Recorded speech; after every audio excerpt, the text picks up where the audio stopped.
Kebetulan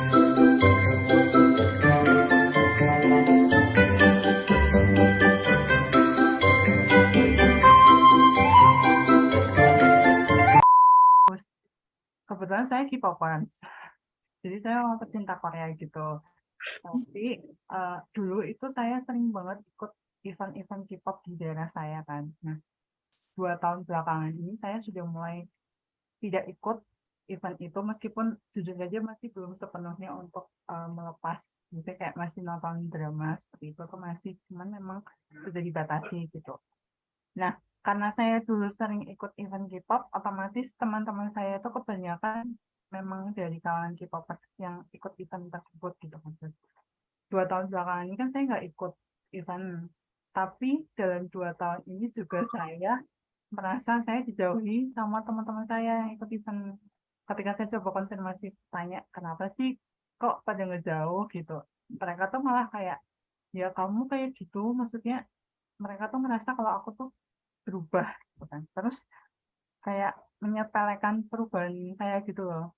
Nah, ketika saya kaget awalnya, cuman saya mikir kalau saya menjauh nggak mungkin, mereka teman-teman saya gitu kan. Tapi kalau misalkan saya tetap sama mereka, tapi pemikiran mereka itu sama saya ternyata berubah gitu, nggak seperti sebelumnya gitu.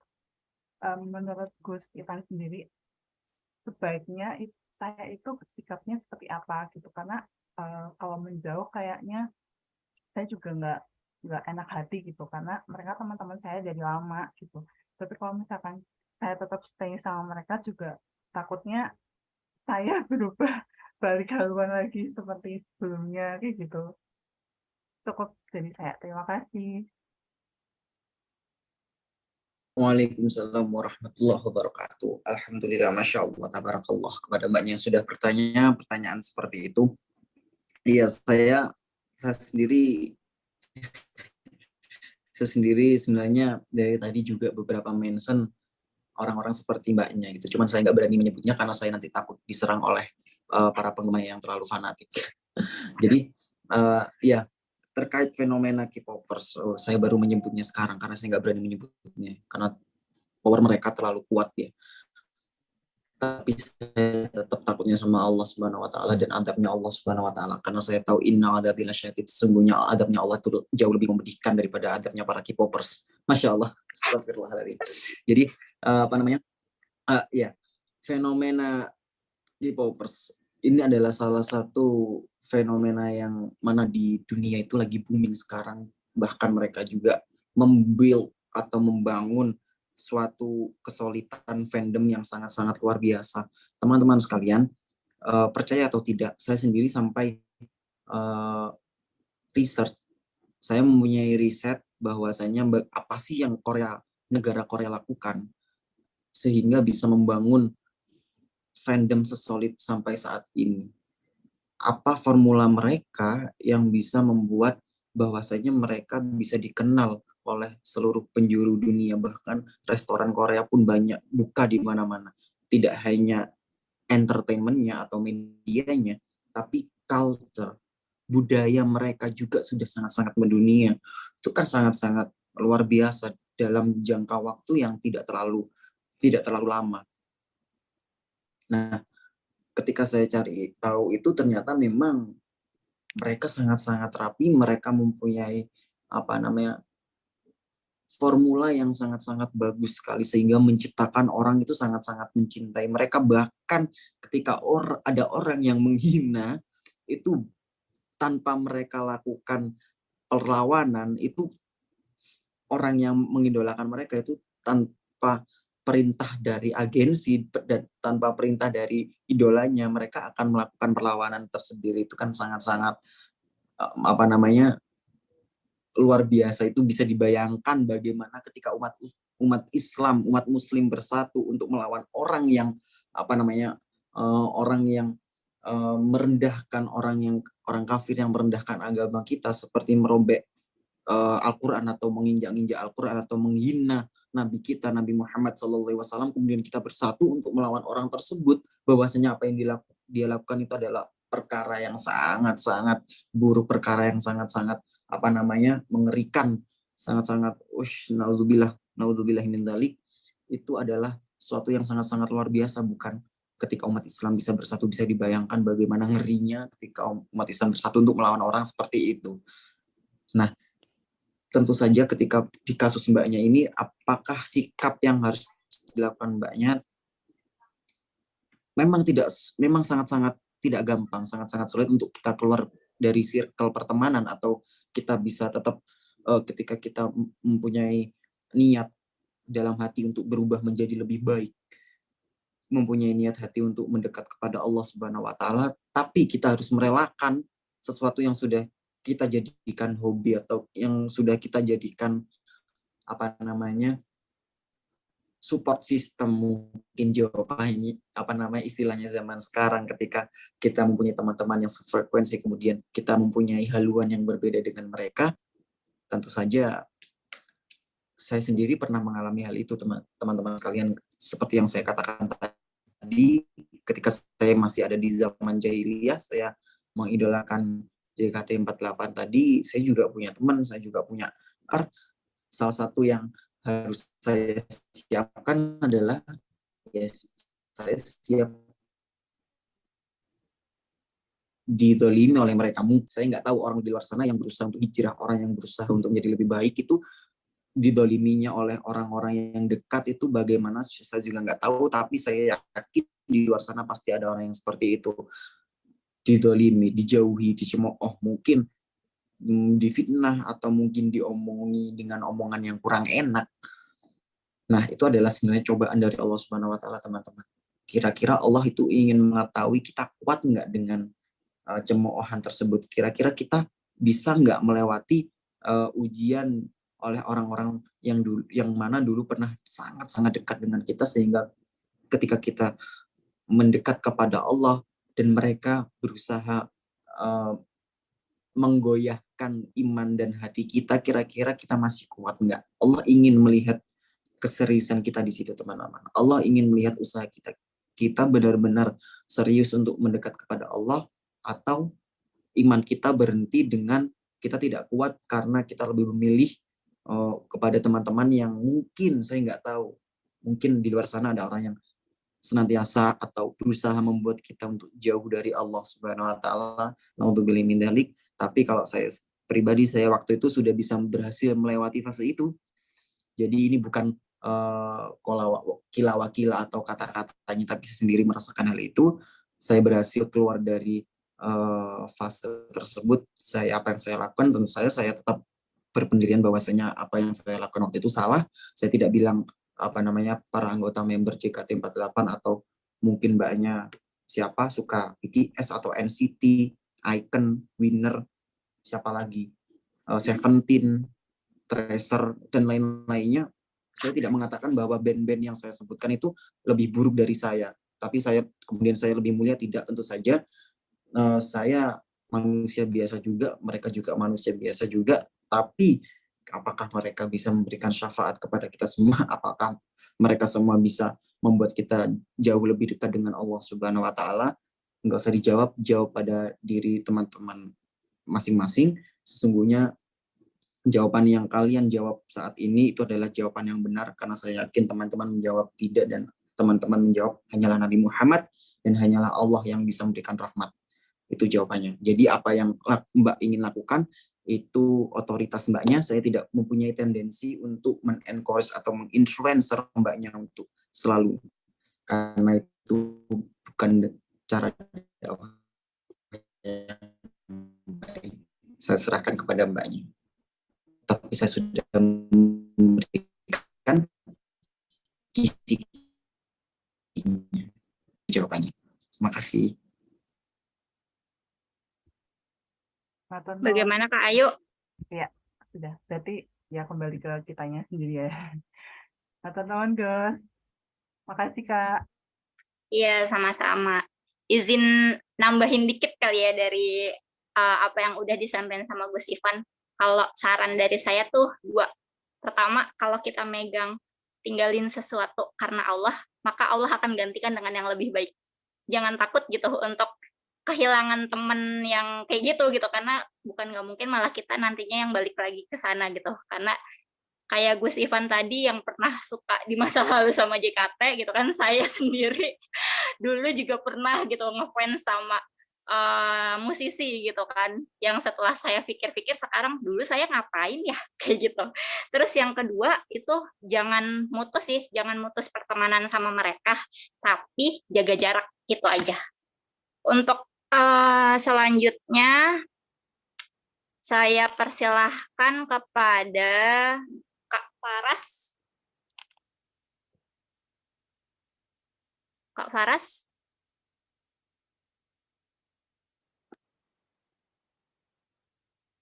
Silahkan on mic untuk bertanya. Kalau nggak on mic, langsung dialihkan. Oh, oke. Ya, suara saya udah kedengeran. Sudah, Kak. Saya mau bertanya, kan kalau di sekolah saya ada yang banyaknya guru-gurunya laki-laki. Terus kan pasti kalau ketemu, kalau biar dianggap sopan kan harus salaman ya.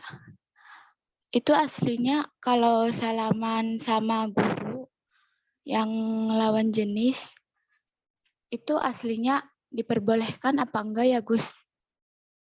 Gitu aja, terima kasih. Oke, waalaikumsalam warahmatullahi wabarakatuh. Terima kasih kepada mbaknya yang telah mempertanyakan pertanyaan sejuta umat. Jadi pertanyaan seperti itu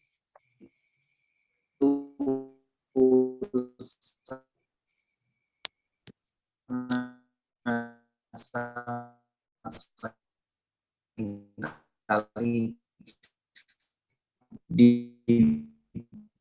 ditembakkan, diberikan kepada saya, enggak lainnya itu ya, entah ya, apa namanya, pertanyaan. Beliau juga sepertinya sudah pernah ketika itu bersentuhan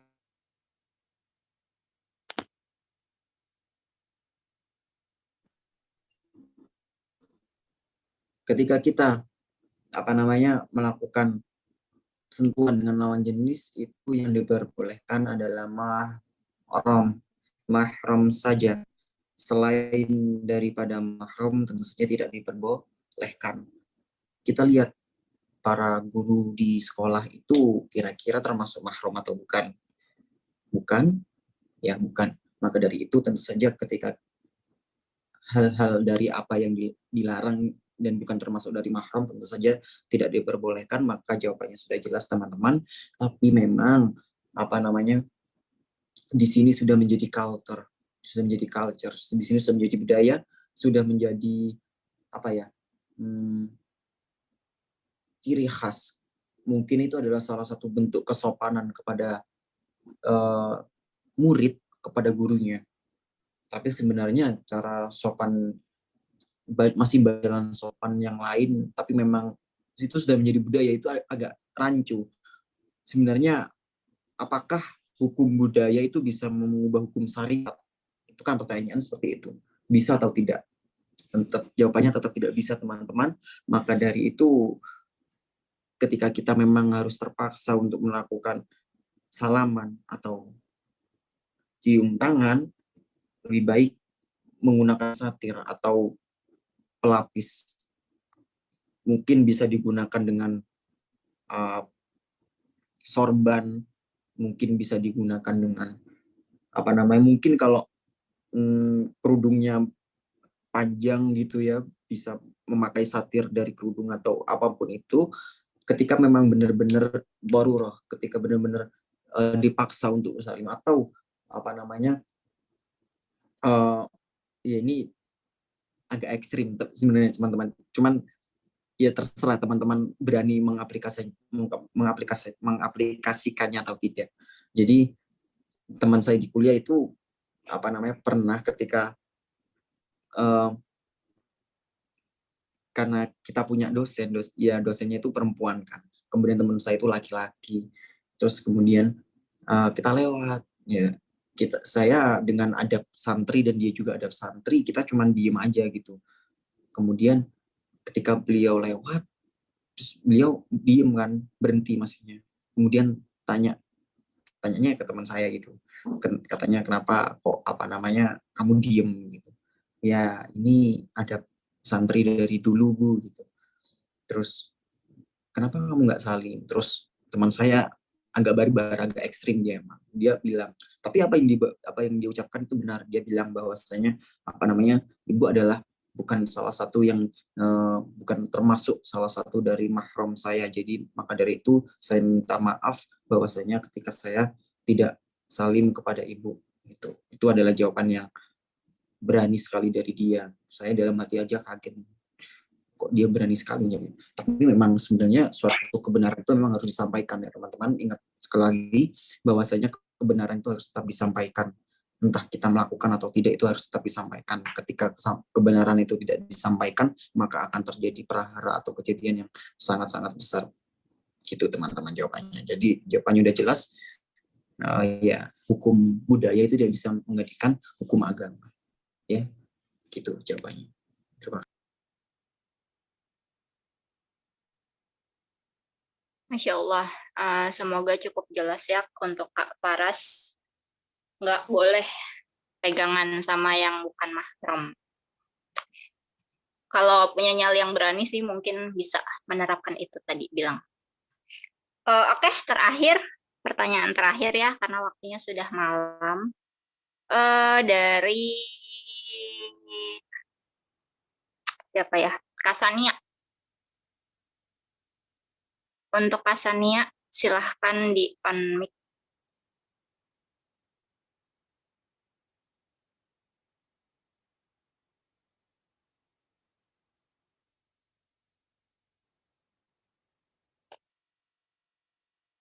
Kasania, hostnya bisa bunyikan. Sudah Kak, tinggal di okein sama Kak Sania. Oh. Kak Sania ada di tempat?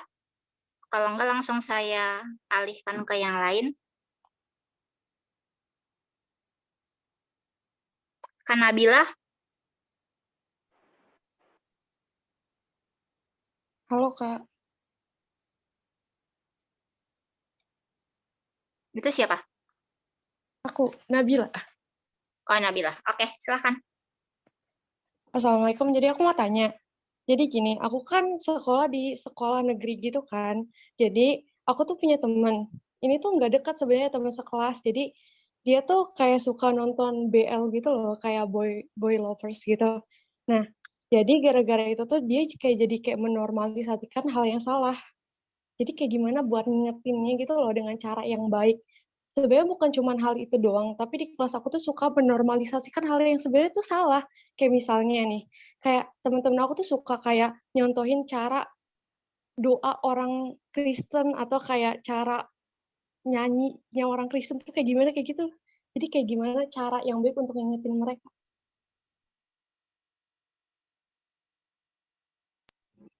Baik, waalaikumsalam warahmatullahi wabarakatuh. Terima kasih kepada mbaknya yang sudah berani speak up di sini ya. Buat temannya, semoga nanti bisa diberikan hidayah Allah Subhanahu wa taala, atau jangan-jangan temannya ikut kajian ini, semoga kamu mendengar jawaban saya. Astagfirullahaladzim. Ya, bagaimana cara kita mengingatkan orang yang sudah terlalu jauh melampaui batas. Ini sudah sering kali dimention dalam Al-Quran, sudah sering kali dimention oleh Allah Subhanahu wa taala. Ayatnya viral di Al-Quran. Bagaimana cara kita itu bisa mengingatkan orang-orang yang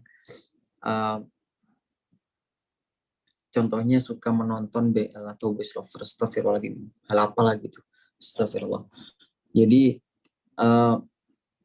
tentu saja kita tahu bahwa hal itu adalah hal yang salah teman-teman. Kita tahu bahwa hal tontonan seperti itu tidak memberikan kemanfaatan apapun bagi kita, tidak menambahkan ilmu agama kita, tidak membuat kita kaya. Buat apa diteruskan gitu? Tidak ada manfaatnya sama sekali. Cara mengingatnya bagaimana? Jujur saya belum ada sih teman yang suka nonton percintaan segender mungkin ya bahasanya. Saya nggak pernah menemui ada teman saya yang suka menonton seperti itu, tapi saya juga Saya juga sampai saat ini masih heran apa asiknya atau serunya menonton tontonan seperti itu. Hikmah apa yang bisa kita ambil, kemanfaatan macam seperti apa yang bisa kita ambil dari film tersebut.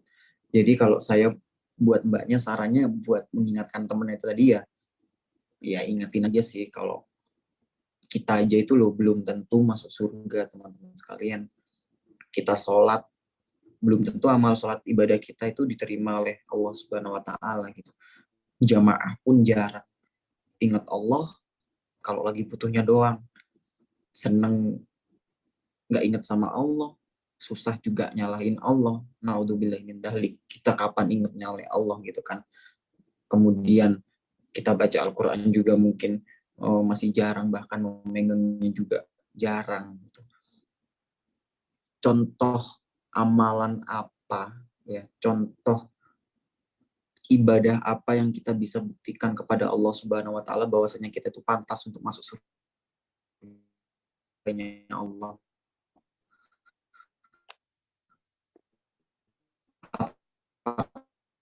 Dengan mata yang kita gunakan untuk nonton, lihat untuk melihat Rasulullah SAW itu tadi. Maka dari itu, kalau saya sih patokan mengingatkan orang itu atau mengingatkan diri sendiri itu ya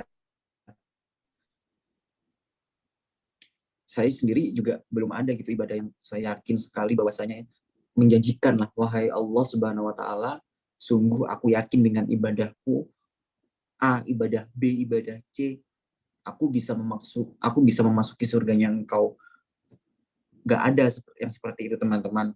Bahkan orang alim juga sering meminta kepada Allah. Itu katanya orang alim loh, yang orang alim itu nggak mungkin nonton BL, itu nggak mungkin pasti. Nggak ada orang alim yang nonton BL itu, atau orang yang soleh yang nonton BL, nggak ada. Maka dari itu teman-teman sekalian, bukan buat hanya temannya mbaknya tadi, tapi buat teman-teman sekalian mungkin di circle pertemanan atau di lingkungan terdekat kita masih ada orang seperti itu. Salah satunya adalah bisa diajak untuk nonton atau mengikuti kajian-kajian online atau kajian offline. Ajak sholawat, tarik ke dalam hal-hal yang positif. Misalnya waktunya sholat, ajaklah sholat berjamaah.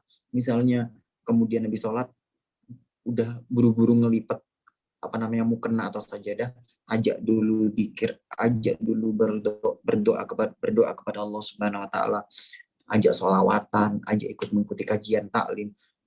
Siapa tahu dengan diajak kepada perbuatan yang positif, Allah akan mendatangkan hidayah, Allah akan menyadarkan, Allah akan memberikan petunjuk kepada teman-teman sekalian atau teman-temannya sekalian bahwasanya sesuatu yang diridhoi oleh Allah Subhanahu wa taala itu adalah hal-hal yang hanya berada di jalannya,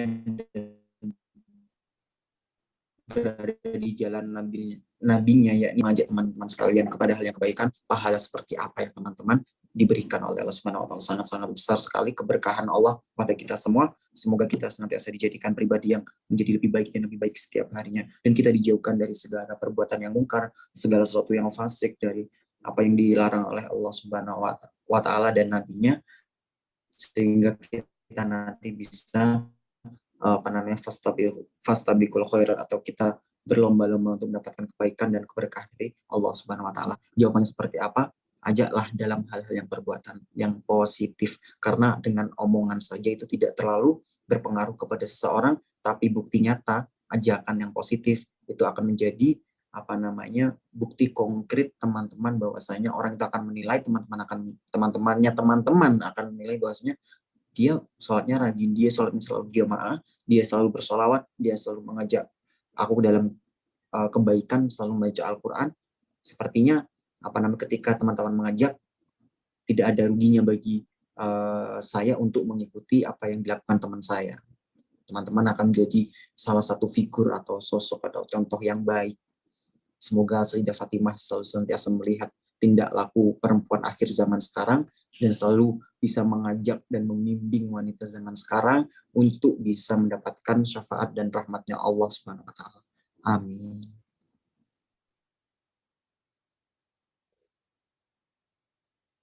Amin ya rabbal alamin. Oke, karena waktu sudah menunjukkan pukul 10 kurang 15 menit. Terus, tapi masih banyak banget yang angkat tangan. Saya mohon maaf banget teman-teman, kita batasi waktunya, hanya 3 pertanyaan saja, karena kan juga tadi ada yang dari luar waktu Indonesia bagian Barat juga kan, jadi mungkin udah jam 11, sudah.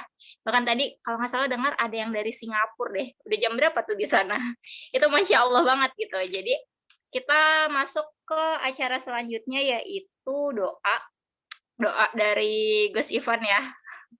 Harapannya untuk grup Laskar yang sudah setahun sama buat kita semua. Alhamdulillahirrahmanirrahim. Kita sudah tiba di penghujung acara, di penghujung kajian pada malam hari ini.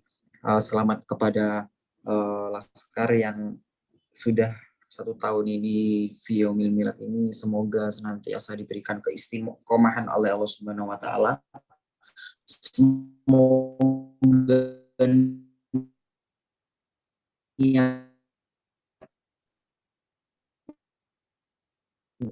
hatinya tidak berubah dari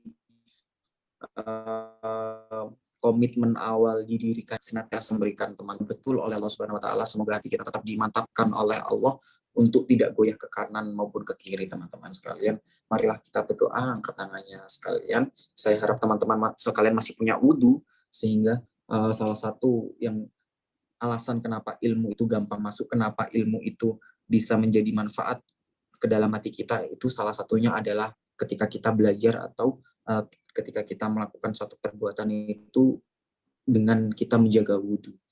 Itu bisa diaplikasikan kepada teman-teman besok yang mau sekolah atau lusa yang mau sekolah. Jangan lupa wudhu dari sekolah dan wudhu dari rumah dan dijaga wudhunya. Tips dari saya, oke? Mari kita angkat tangannya bersama-sama. A'udzubillahi minasyaitonirrajim. Bismillahirrahmanirrahim. Allahumma sholli ala sayyidina Muhammad wa ala ali sayyidina Muhammad. Allahumma ighfir lana dzunubana wa liwalidina warhamhum kama rabbayana shighara wa li jami'il muslimina wal muslimat wal mu'minina wal mu'minat al ahya'i minhum wal amwat. Allahumma sallimna wal muslimin min afati dunya wal akhirah innaka ala kulli syai'in qadir. Allahumma inna nas'alukal jannah wa na'udzubika min sakhatika wa Allahumma innaka afuwwun karim tuhibbul afwa fa'fu anna ya karim. Allahumma azwaj muttaqina imama Rabbana zalamna anfusana wa illam taghfir lana lanakunanna minal khasirin. Allahumma ja'alna wa azwajna min ذريتنا من أهل العلم وأهل الخير ولا تجعلنا وإياهم من أهل الشر وأحسنه وفي الآخرة حسنة وقنا عذاب النار. سبحان ربك رب العزة عما يصفون وسلام على المرسلين والحمد لله رب العالمين. بسر الفاتحة.